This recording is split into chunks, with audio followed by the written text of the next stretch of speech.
welcome to Hawthorne's Homestead. My name is Elizabeth, and my New Year's resolution this year was to actually start a YouTube channel and just see where that takes me. Mostly just doing this for fun, and kind of wanting to share some of the things that I'm doing. I think I'm a little bit unique, at least in the online community so far, in that I am homesteading a little differently.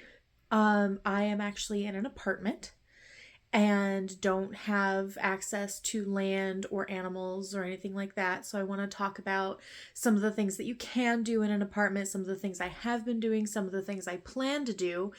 I am also still very much at the beginning of my journey.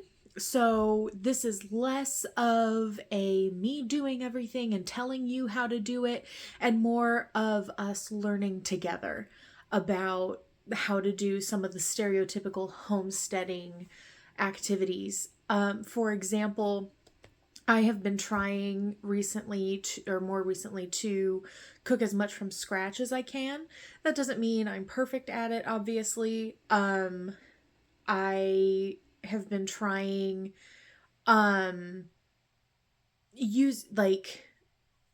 using as much as I can scrap wise, using like a whole chicken instead of just buying cuts of chicken, or making things that I need rather than going out and buying things.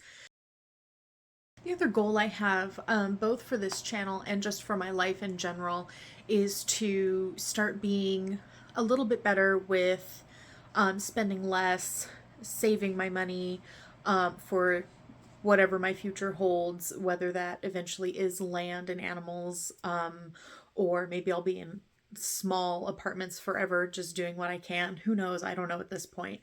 And so one of the people who inspires me is Cassandra over at Becoming a Farm Girl. And she has a YouTube and a blog, I believe. I've never actually read the blog. But I love her channel. And she talks about, she doesn't, like when I did my apple pie, I went out to an orchard and I got apples, and it was at the end of the season, so I didn't spend a whole lot of money on them. But, during the season, you can buy an abundance of apples, but you also can be paying a little bit more for them. And if you can afford that, if that's something that has value to you, making sure that they're organic, making sure that they're local, fantastic, do that. But I also want for myself in this channel to have grace and understand and promote, you can go to the grocery store and you can buy a bunch of apples and do this. My grocery store has like a markdown section in produce, and I look at it all the time, and I am starting to pay attention to the things that are there so I can start learning. Maybe I need to learn how to preserve this item. As long as it's still, if it's starting to be old and wrinkly and, then you don't want to can it. But if it still looks good, it's just marked down because the store is trying to get rid of it so they can bring in the new produce, that is a perfectly viable, that's an amazing way to reduce waste, save money, and to stock your pantry. So that's something I want to be taking advantage of as well. But yeah, like I said, just trying to do things in ways that aren't, I don't know how to phrase this. Trying to do things, for myself frugally, and again, to have grace for both myself and for anybody else who wants to do some of these things, but really doesn't have the time, the energy, or the money to go out to an apple orchard and pick half a bushel of apples. There's nothing wrong with going to the store and buying a bunch of apples. Just as an example. Hopefully, as I continue on and do this, I will have more examples. And I want to encourage people to start where they're at, because that's what I'm doing, is just starting where I'm at and seeing where I'm going to go with it.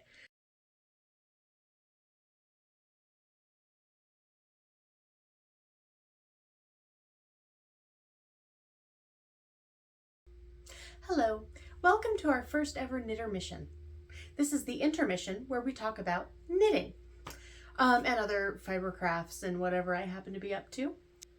For our first knittermission, since I'm doing this kind of at the beginning of the year, I wanted to talk about some patterns and things that I want to try to do at some point during the year. These are things that I want to make mostly for myself, as I don't want to talk about things this early that I'm making for other people. So I have my little basket here with my little notey note. The first thing that's on my list, not necessarily the first thing I'm going to do, but the first thing that's on my list is from the Fellowship of the Knits, the unofficial Lord of the Rings knitting book by Tanis Gray. And there are so many fantastic patterns in here. They really did a really good job. But the one that really caught my eye, and I'm going to try to put a picture of it somewhere on the screen. I've never done that before, full disclosure. But so this is the Undying Lands throw, and they did this in kind of a light gray taupey kind of color. With the leaf motif, say that 5 times fast, with the leaf motif, I really want to do this in some kind of a dark green. It is done in bulky weight yarn with US 10 size needles. Yeah. And it's supposed to be, so one of the things that they do in this book is they have rings that show its difficulty, and this shows that it's not too difficult. So I'm really excited about this. I got this book as a Christmas gift last year from a friend, and I'm really excited to actually knit something from it. So the next thing that I have is also from a book that I have that's called Arctic Knits, and I'm going to butcher this name, I apologize. Weishin Chan, I think. And this book is mostly jumpers, socks, hats, and mittens that are all kind of inspired by Nordic colorwork type patterns. And as much as I want to make everything in this book, the first thing that I want to make are the Pingo mittens. And you might be able to see, or you'll be able to see in the picture somewhere. They did this with the mittens being inverted colors. I don't think I'm going to do that. I think I'm going to do the darker color with the lighter color as the accent. And the yarn that I have picked out for this is Lion Brand Yards. What am I saying? Lion Brand Yarns. Fisherman's wool. Perfect for felting, knitting, or crocheting. And I have 2 colors. This one's Nature's Brown, and this one is Natural. So I believe these are undyed. They're known for being a really kind of rustic yarn. They aren't incredibly soft to the touch. But with making, I wouldn't want to make something that's going to be up around my face personally, because my skin is really sensitive. But doing something that's going to be on my hands and keep them warm in the winter, I think is going to be, we're about to be visited. Hello. Hiya. Who's a good dog? You gotta lay down. Oh, you good boy. Anyway, so there's that project that I'm looking forward to.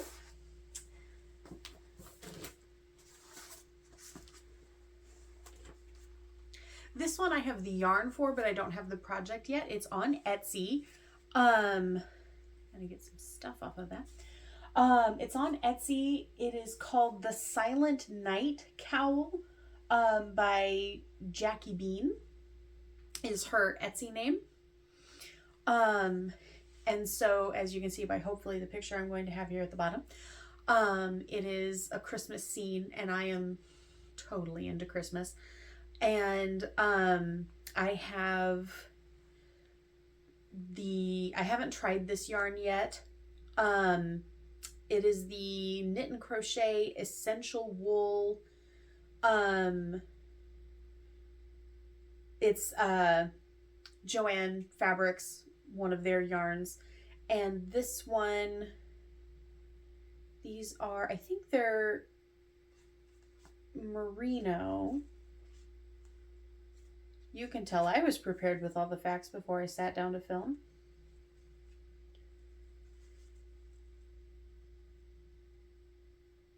Anyway, I have the colors cream and fresh strawberry, which sounds really summery, but when you put them together and hopefully in this pattern, it's going to look nice and wintry. I'm really excited. This yarn is really soft. I'm really excited to try this yarn out. Okay, and so then for my next pattern, I do not have the pattern yet, nor do I have the yarn. But I want to make the Magnolia Bloom sweater. She's on Etsy and Ravelry. It's Camilla Vod. And I am not normally into actually following patterns, shall I say. I normally tend to look at patterns and go, okay. No, that doesn't make sense to me.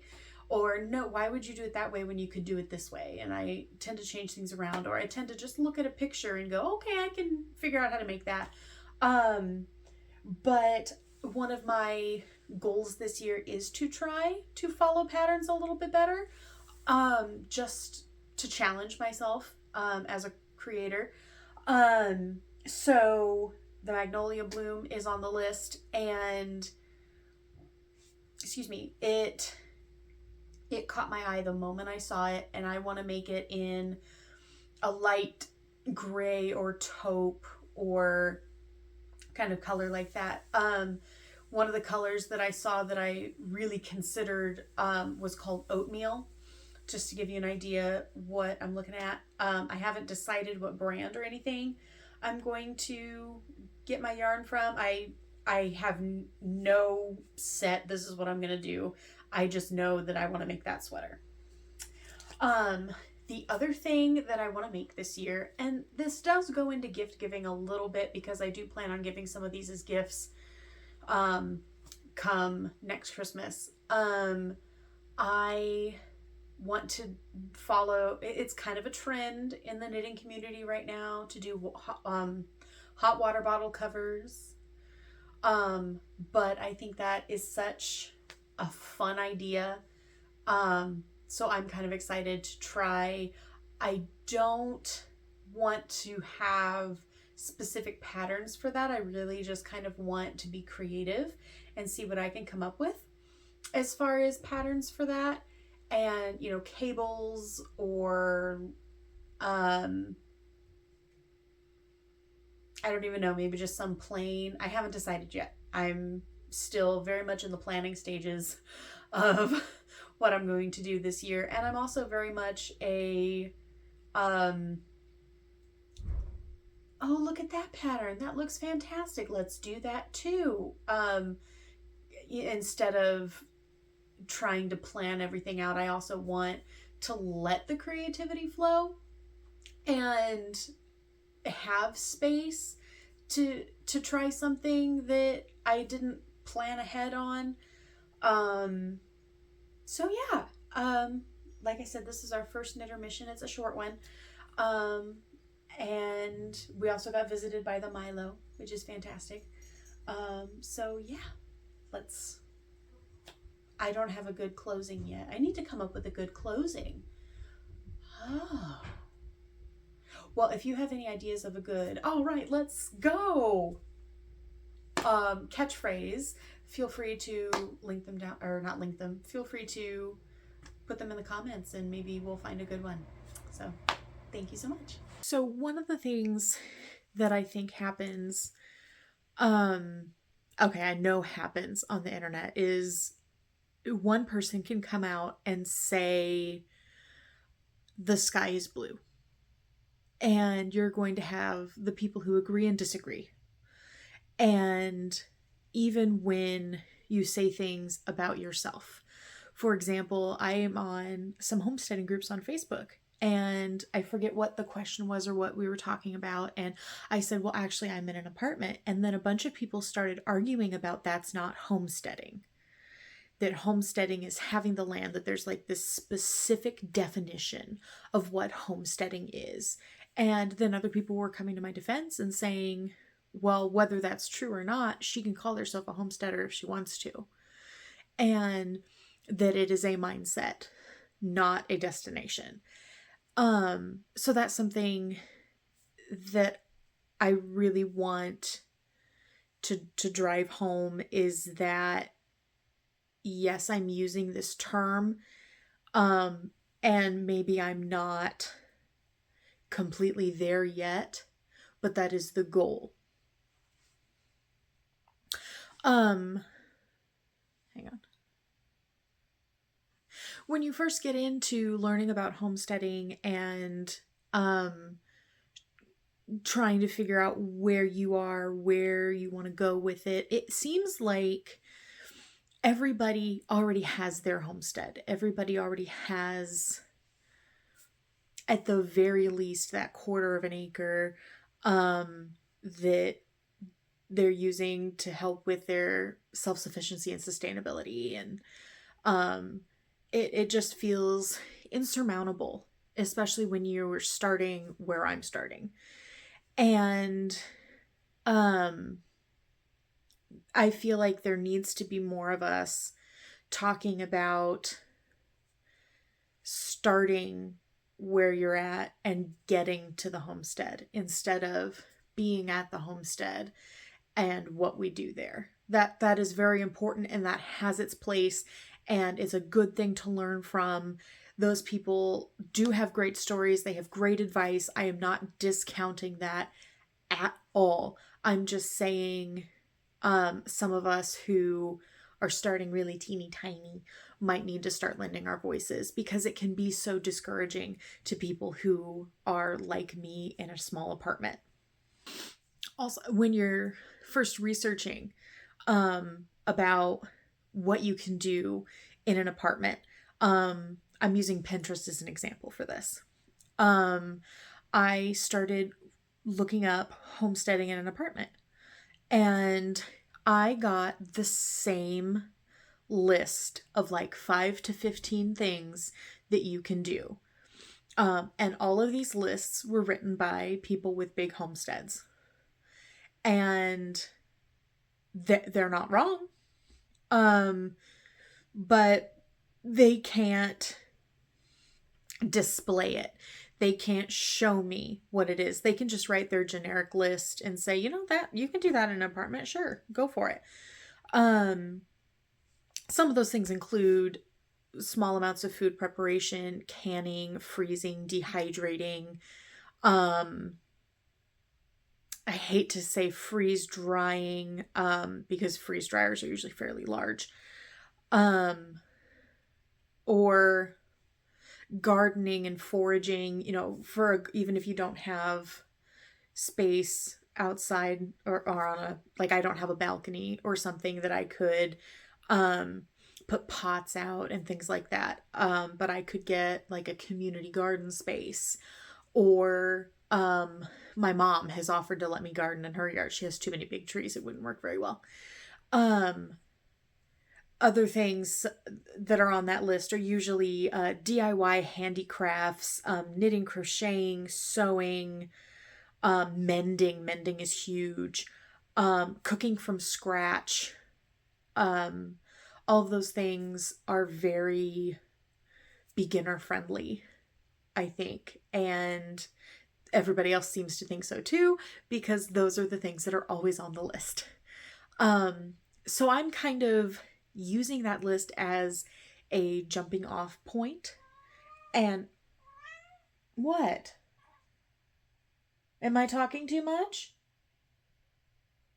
You think I'm boring everybody? But it's my first video. I can't bore everybody too bad. You're just trying to take a nap? Okay.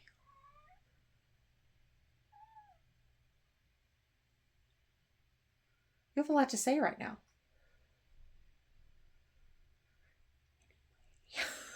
Where was I? Because I don't know. I've been interrupted. Instead of focusing on what I don't have, such as, like I said, land, animals, or even a large living space, I want to focus on the things that I do have and things that I can do, and hopefully inspire some other people who are wanting this kind of a lifestyle as well.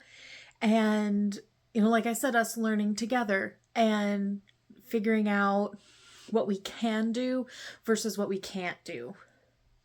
An example being, I have a small freezer, so things that I can't do are large amounts of freezer meals. I can't, I don't have a big chest freezer or something that I could freeze meat and vegetables in, nothing like that. What do I have? I actually have a fairly large pantry, big enough that when I moved in, my friend, her husband, and I stood in the pantry, and that's just the space that, like, there are shelves all the way around, and that was just the space in the center. So I have a lot of space that I can work with there. And so one of the things that I'm starting to attempt, this is an example of my very first ever adventure in water bath canning. I'm not ready for pressure canning. Those are the words I wanted. But water bath canning is something that I can get started with. A friend of mine was extremely gracious, and she and her family have been canning most of her life. She came over and we did this together so she could teach me. I didn't film any of that because I wanted it to be, you know, me learning from her and us having time together, and less about filming and getting the lighting correct, getting the camera angles right. You know, I just didn't want any of that to be a part of that. But next time I do a canning adventure, I will probably pull out the camera, see what else I can come up with. This is apple pie filling, made with apples that I picked from a local orchard. So that was really exciting. One of the other things that I really want to get started with fairly soon here is I have a dry sourdough starter. I've been kind of afraid to start it because I don't want, it feels like if I totally mess it up because I wasn't prepared that, you know, this starter was a gift, I don't really want to have to go back to my mom's friend and be like, so can I have more of that? Or, you know, I don't want to waste the opportunity, it feels like, is what I would do. And I know, you know, in my brain that that's not what that is. It would be a learning opportunity, which isn't a waste, but it feels like I need to be more prepared before I start. So in that endeavor, I bought the Sourdough Whisperer by Elaine Boddy. And this book, supposedly, I haven't read it yet, it's next on my list, is supposed to take you through the whole adventure of sourdough and also have all kinds of recipes of different things that you can make, all the tools that you need, you know, supposedly A to Z sourdough, which, since it's a small book, I will be very impressed. But there's supposed to be 40 recipes in here. Yeah, I'm really excited to dive into this. And then Once I have my starter established and start actually making bread, I'm going to take you along for that journey. Me learning how to do that. So that should be interesting. No, it should be fun. I'm also starting to keep herbs indoors. And by starting, I mean I have a parsley plant. So let's not go too crazy here. But I plan on having a shelf, probably in my bedroom. That's the only place I can fit it, with grow lights, and have some different herbs along on that shelf. I plan to cook with them fresh, or maybe I have a dehydrator so I can dehydrate some to keep for longer term, and just trying to have some green inside, especially during the winter. It's been really bleak the last few days leading up to Christmas and past Christmas. So hopefully, we're just in that season here in the Midwest. It's just going to be bleak for a while. So whatever you can do to kind of bring some life into the dark time. So I'm really excited about doing that as well. Thank you so much for making it this far in the video. I'd really appreciate you giving me a thumbs up, or maybe even a subscribe. Also, feel free to comment anything that you're wanting to learn or think that maybe I should try to learn as well. And I hope to start making more videos and making friends along the way. So I hope you have a wonderful new year, and yeah. I don't know how to end things. Sorry.